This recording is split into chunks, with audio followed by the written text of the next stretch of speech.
माझं नाव पुष्कर विरकर आहे. मी बेसिकली महाराष्ट्रातला आहे, परंतु कामानं इकडेच अहमदाबादमध्ये सध्या कामानिमित्त कंपनीच्या कामानिमित्त इकडे आलो आहे. मी पाटील मशरूम्सच्या बाबतीत म्हणायचं झालं तर मग मी पाटील मशरूम एक्सपोर्ट्सला कमीत कमी एक 10 वर्षापूर्वीपासून ओळखतो.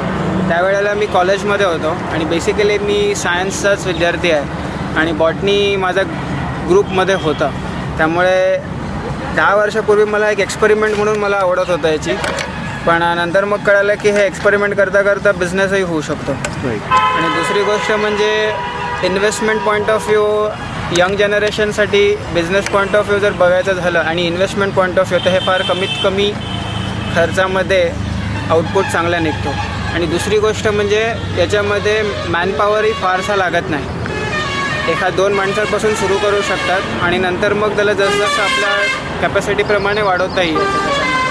त्यामुळे एक इंटरेस्टिंगची गोष्ट आहे. आणि प्लस ठरवलंच तर याच्यासाठी फार मोठाही बिझनेस करता येतो. आणि माझ्या माहितीप्रमाणे हा जनरेशन टू जनरेशनसुद्धा करता येईल. त्यामुळे मे बी लाईक म्हणतात ना, प्रत्येक गोष्टीसाठी कुठेतरी सुरुवात करायची असते.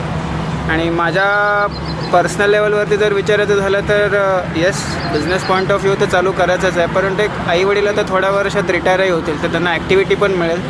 आणि आणखीन एक गोष्ट सांगायची झाली तर लाईक आजकालच्या जगामध्ये मी आता स्वतः प्रोडक्ट मॅनेजर आहे, पण माहीत नाही कंपनी कधी सांगेल की बाई टाटा बाय बाय. पर्सनल स्वतःचा बिझनेस एक साईड बिझनेस म्हणून आता चालू करतो, नंतर मग मे बी मोठाही करण्याच्या रचत आहे. Thanks a lot. थँक्यू.